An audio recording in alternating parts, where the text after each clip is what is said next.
Markus pasalnya yang kelima.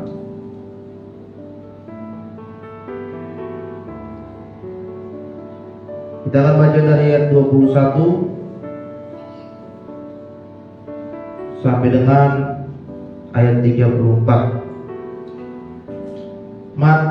Markus pasalnya yang kelima. Kita akan membaca dari ayat ke-21 sampai dengan ayat ke-34. Sesudah Yesus menyeberang lagi dengan perahu, orang banyak berbondong-bondong datang lalu mengerumuni dia, sedang ia berada di tepi danau. Datanglah seorang kepala rumah ibadat yang bernama Yairus. Ketika ia melihat Yesus, tersungkurlah ia di depan kakinya dan memohon dengan sangat kepadanya, "Anakku perempuan sedang sakit, hampir mati. Datanglah kiranya dan letakkanlah tanganmu atasnya, supaya ia selamat dan tetap hidup." Lalu pergilah Yesus dengan orang itu. Orang banyak berbondong-bondong mengikut dia dan berdesak-desakan di dekatnya. Adalah di situ seorang perempuan yang sudah 12 tahun lamanya menderita pendarahan. Ia telah berulang-ulang diobati oleh berbagai tabib, sehingga telah dihabiskannya semua yang ada padanya. Namun sama sekali tidak ada faedahnya, malah sebaliknya keadaannya makin memburuk. Dia sudah mendengar berita-berita tentang Yesus, maka di tengah-tengah orang banyak itu ia mendekati Yesus dari belakang dan menjamah jubahnya. Sebab katanya, "Asal jamah saja jubahnya, aku akan sembuh." Seketika itu juga berhentilah pendarahannya, dan dia merasa bahwa badannya sudah sembuh dari penyakitnya. Pada ketika itu juga Yesus mengetahui bahwa ada tenaga yang keluar dari dirinya. Lalu ia berpaling di tengah orang banyak dan berkata, "Siapa yang menjamah jubahku?" Murid-muridnya menjawab, "Engkau melihat bagaimana orang-orang ini berdesak-desakan dekatmu, dan engkau bertanya, siapa yang menjamah aku?" Lalu ia memandang sekelilingnya untuk melihat siapa yang telah melakukan hal itu. Perempuan itu yang menjadi takut dan bergetar ketika mengetahui apa yang telah terjadi atas dirinya, tampil dan tersungkur di depan Yesus dan tulus memberitahukan kepada segala sesuatu kepadanya. Maka katanya kepada perempuan itu, "Hai anakku, imanmu telah menyelamatkan engkau. Pergilah dengan selamat dan sembuhlah dari penyakit." Saudara yang dikasih dalam nama Tuhan, tema kebenaran firman Tuhan pagi hari ini adalah tidak pernah berhenti percaya. Tidak ada satupun saudara yang ingin bahwa menghendaki kalau hidup kita ini mengalami kemalangan.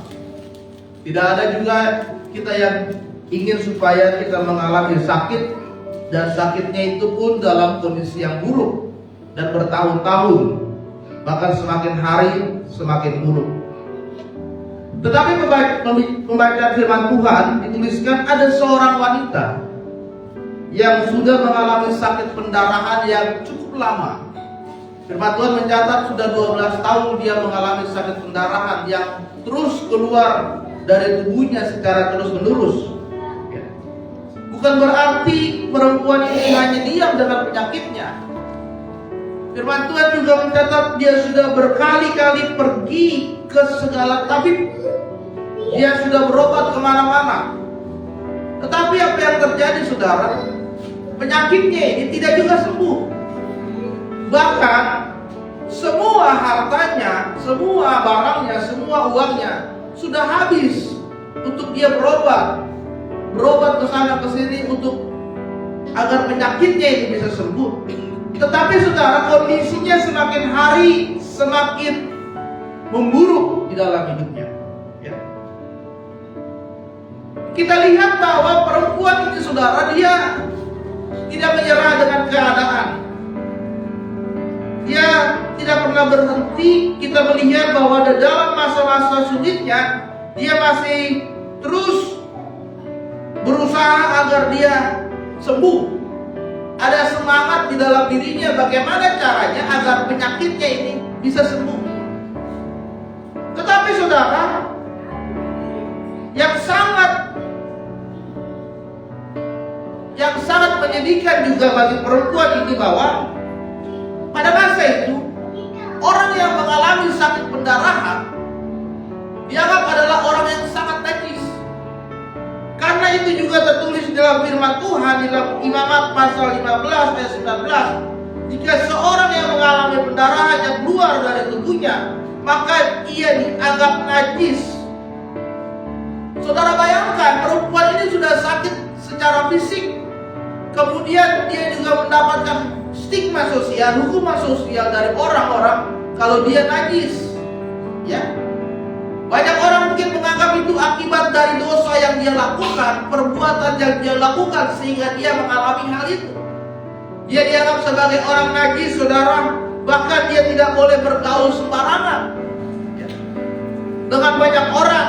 Artinya dia tersingkirkan, dia tersendiri, dia dipisahkan dari masyarakat. Kemudian saudara, dia tidak boleh sembarangan datang ke bait Allah karena kondisi fisiknya yang dialami oleh perempuan ini.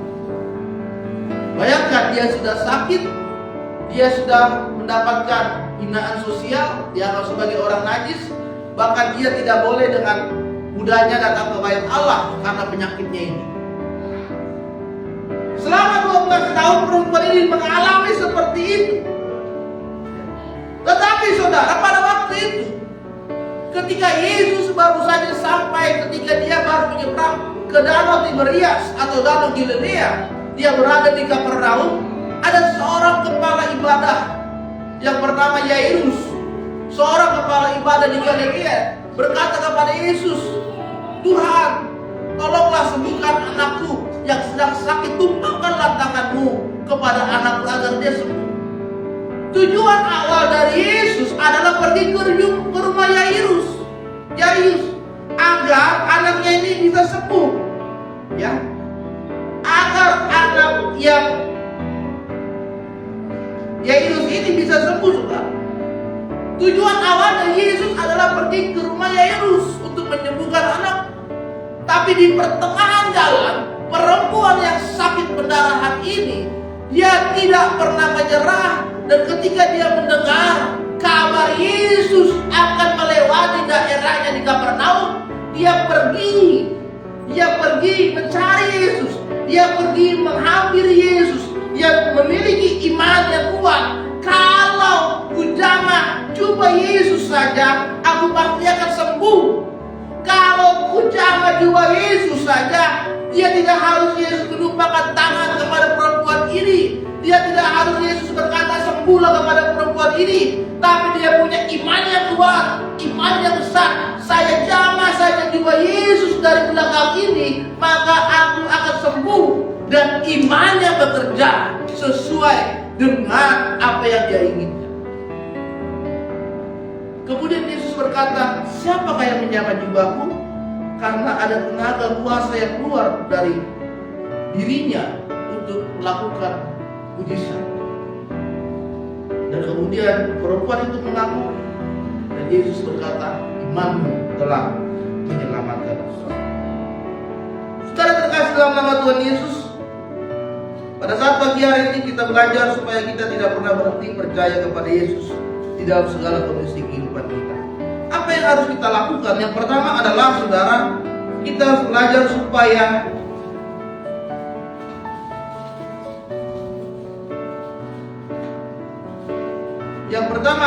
kita tidak boleh kehilangan arah. Perempuan ini bergumul selama 12 tahun supaya dia mengalami kesembuhan. Dia menjadi perempuan yang sangat kuat karena, saudara, hari demi hari, minggu demi minggu, bulan demi bulan, bahkan tahun demi tahun, dia harus mengalami pergumulan yang berat. Dia harus melawan rasa sakit yang ada di dalam dirinya. Dia mengalami penderitaan, dia mengalami pendarahan dan terus keluar secara terus-menerus di dalam dirinya, membuat fisiknya itu semakin lemah karena darahnya itu semakin berkurang. Dan mungkin saja banyak penyakit lain yang hadir dan dia mengalami komplikasi penyakit. Tetapi saudara, dia melewati masa-masa yang sulit. Tapi perempuan ini, dia tidak pernah hilang arah dalam hidupnya. Dia tidak pernah menghilang arah. Dia punya keyakinan bahwa suatu saat nanti penyakit saya akan sembuh. Meskipun 12 tahun, saudara, dia mengalami sakit, dia harus menahan nyeri, dia harus menahan sakit di dalam dirinya. Tapi dia punya iman, dia punya tujuan bahwa suatu saat nanti bahwa penyakitnya ini akan sembuh. Dia tidak menyerah dengan kondisi yang sedang dia alami saat ini. Saudara terkasih dalam nama Tuhan, sebagai orang yang percaya kepada Yesus, kita tidak boleh menyerah dengan apapun kondisi yang sedang terjadi saat ini. Bagaimana kondisi kita sedang berada dalam kondisi yang sulit, kondisi yang berat, di dalam pergumulan yang mungkin saat ini saudara rasakan sangat berat terjadi dalam hidupmu. Tapi firman Tuhan menguatkan kita supaya kita tidak boleh kehilangan harapan di tengah-tengah situasi yang berat, sehingga semangat hidup kita tidak boleh pudar dan tidak boleh berhenti. Amin.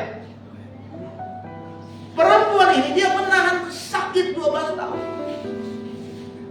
Minggu lalu ada anak saya izin, Pak, saya izin pulang karena saya PMS, saya haid hari pertama. Karena saya tidak mengalami, saya nggak tahu. Saya bilang, Pak, nggak usah pulang, masuk saja seperti biasa. Ternyata dia di hari pertama itu katanya dia sangat nyeri sekali perutnya, dia tidak tahan dan dia istirahat, dia mau pulang. Ternyata kondisi orang yang sedang mengalami pendarahan itu seperti itu karena darahnya kan keluar. Saudara bayangkan 12 tahun perempuan ini mengalami kondisi seperti itu. Sakit yang dia alami pasti akan mengganggu kegiatan sehari-hari yang dia lakukan. Ya. Akan mengganggu aktivitas yang dia lakukan setiap hari. Tetapi dia tetap terus berjuang, dan dia berharap dengan semangat yang kuat bahwa dia pasti akan sembuh dari sakitnya. Perjuangannya itu dia buktikan, dia pergi ke banyak tabib untuk berobat ke sana ke sini, tetapi tidak sembuh. Jadi yang pertama saudara, kita jangan pernah kehilangan arah hidup kita. Apapun yang terjadi dalam hidup kita saat ini, jangan pernah terus berhenti berharap kepada Tuhan. Yang kedua adalah kita harus semakin mendekat kepada Yesus. Saudara bayangkan perempuan ini dalam kondisinya yang sangat lemah karena penyakitnya, tetapi ketika dia mendengar Yesus hadir di kotanya, dia pergi mendekat. Meskipun pada saat itu banyak kerumunan orang yang mendekat dan berkumpul bersama-sama dengan Yesus, tetapi perempuan ini tetap terus maju, mendekat, terus agar dia melihat bagaimana mujizat yang dilakukan oleh Yesus kepada banyak orang juga terjadi di dalam hidupnya. Dengan menahan sakit dia terus maju. Dengan melewati banyak kerumunan, banyak orang, dia tetap terus maju. Dia mendekat sampai dia berada di belakang Yesus. Dan dia memiliki iman besar. Ujarnya jubahnya, aku sembuh. Yang kedua saudara, hari ini, waktu ini, saat ini, kita harus semakin lagi mendekatkan diri kita kepada Tuhan. Banyak hal yang mengalami kita untuk datang mendekat kepada Yesus, tetapi fokus kita saat ini harus semakin tertuju kepada Tuhan. Mungkin waktu yang lalu saudara jarang berdoa. Hari ini waktunya saudara semakin lebih lagi berdoa kepada Tuhan dengan sungguh-sungguh. Mungkin waktu yang lalu saudara datang ke gereja itu jarang-jarang. Hari ini harus lebih lagi dengan sungguh-sungguh datang kepada Tuhan. Sehingga tidak ada satupun yang dapat menghalangi saudara untuk datang kepada Yesus. Meskipun kau sedang mengalami kesulitan ekonomi, meskipun saudara sedang mengalami sakit penyakit, meskipun saudara sedang mengalami pergumulan hidup yang berat, itu tidak bisa menghalangi saudara untuk datang semakin mendekat kepada Yesus. Ya. Kondisi yang saat ini membuat kita seharusnya semakin mendekat. Tetapi saudara, banyak orang Kristen zaman sekarang menjadi Kristen-Kristen yang manja. Hujan sedikit, tidak datang gereja. Hujan sedikit, tidak datang gereja. Tapi kalau dia kerja, dia usahakan supaya dia datang ke tempat kerja. Apapun caranya, dia sampai ke tempat kerja, tidak terlambat, hadir di sana. Tapi kalau gereja, hujan sedikit, nggak datang. Ya. Motor rusak, nggak datang. Mobil rusak, nggak datang. Banyak alasan orang tidak datang ke gereja. Ada arisan, dia nggak datang. Ya. Alasannya harus masak dulu, dari pagi harus belanja dulu. Ya. Akhirnya dia nggak ke gereja, sehingga dia utamakan arisannya, nggak ke gereja. Perempuan ini membuktikan bahwa dia datang mendekat kepada Yesus. Seandainya dia tidak datang mendekat kepada Yesus waktu itu, dia tidak sembuh.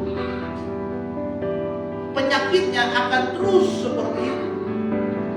Tapi dia punya iman besar. Dia hanya mendengar dari banyak orang kalau Yesus melakukan mujizat.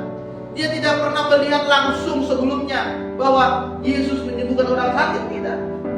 Dia hanya mendengar dari banyak orang Yesus datang. Yesus yang menyembuhkan mujizat di daerah ini, di daerah ini, di daerah ini. Tapi dia tidak melihat. Tapi dia punya iman, kepercayaan yang besar. Saya harus berjumpa dengan Yesus.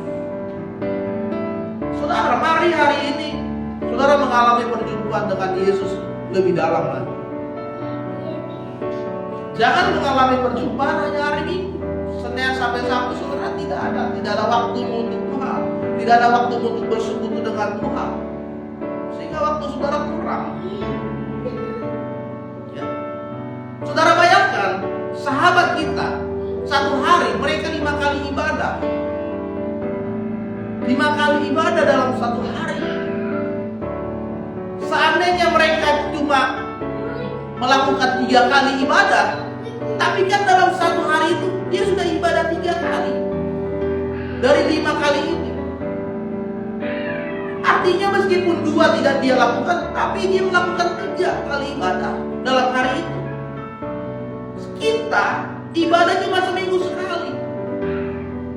Paling cepat 1 jam selesai, paling lama 2 jam selesai.